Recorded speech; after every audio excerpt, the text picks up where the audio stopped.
Mark the location for the solenoid slot. Note: marking the starting location for the solenoid slot is the same whether the keybed comes off or not.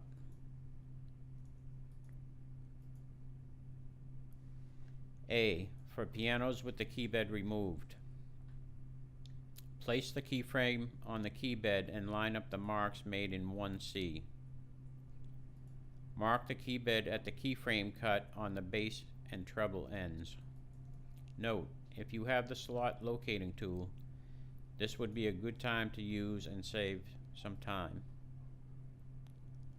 Mark the front keybed cut line.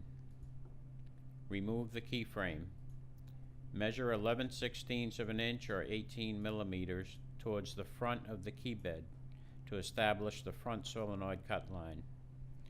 Do this at both the bass and treble ends.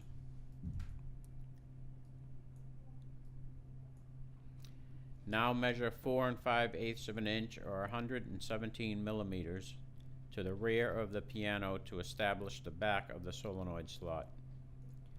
Do this at both the bass and treble ends.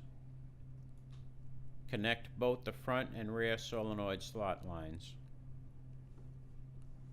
Using the slot locating tool to locate the slot. Place the keybed square against the edge of the keybed. Align the slide with the end of the keyframe mark. Loosen the wing nut and slide the slot marking slide so that the correct notch corresponds with the keyframe mark you made on the keybed.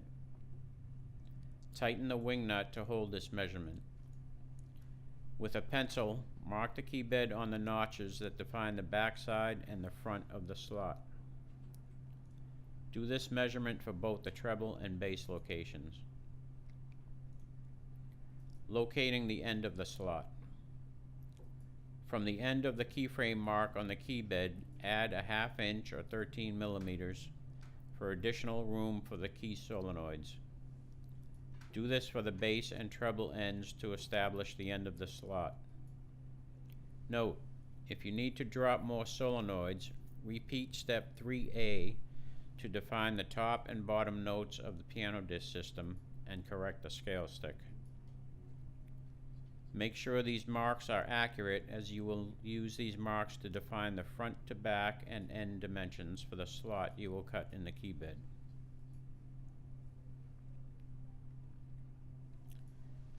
Place the keyframe in the piano with the end blocks in place. Mark a pencil line along the back edge of the keyframe cut. Do this on the bass and treble ends only, including the end cut of the keyframe. Make sure these marks are accurate, as you will use these marks to define the front to back dimensions for the slot you will cut in the keybed. Remove the keyframe. Transfer the keyframe line to the bottom side of the keybed. Note: if you have the slot marking tool, this is a good time to use it. Use the slot marking tool to locate the slot. Place the slot marking tool inside the piano with the keybed square against the edge of the keybed at the treble end. Align the slide with the end of the keyframe mark. Loosen the wing nut and slide the slot marking slide so that the keyframe notch corresponds with the keyframe mark you made on the keybed. Tighten the wing nut to hold this measurement.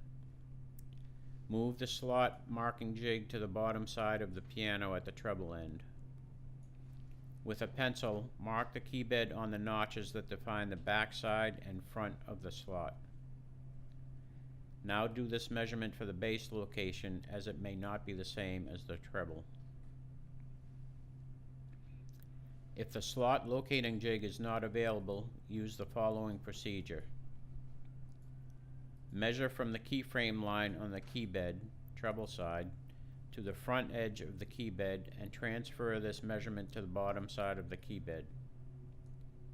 Do the same measurement at the bass end of the keybed. Using a drill guide, drill a 1/8 inch or 3 millimeter hole at the keyframe line to verify this is the correct location. Do this at the bass and treble ends. Look inside the piano to see if the hole is on the keyframe cut line. If not, then correct the line on the bottom side of the keybed. Now measure from the keyframe line 11/16 of an inch or 18 millimeters to locate the front solenoid slot line. Measure 4 5/8 or 117 millimeters from the front solenoid slot line back to locate the rear solenoid slot line. Make these same measurements at the base end and then connect these vertical lines together, creating the sides of the solenoid slot.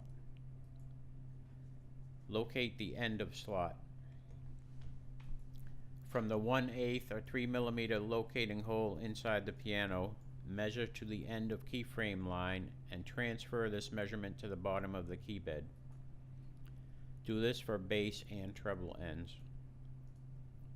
Now add a 1/2 inch or 13 millimeters to the end of slot locations for additional room for key solenoids. Connect the end of slot lines and you are ready to cut the slot. Note, if you need to drop more solenoids, repeat step 3A to define the top and bottom notes for the piano disc system and correct the scale stick. Make sure these marks are accurate, as you will use these marks to define the front to back and end dimensions for the slot you will cut in the keybed.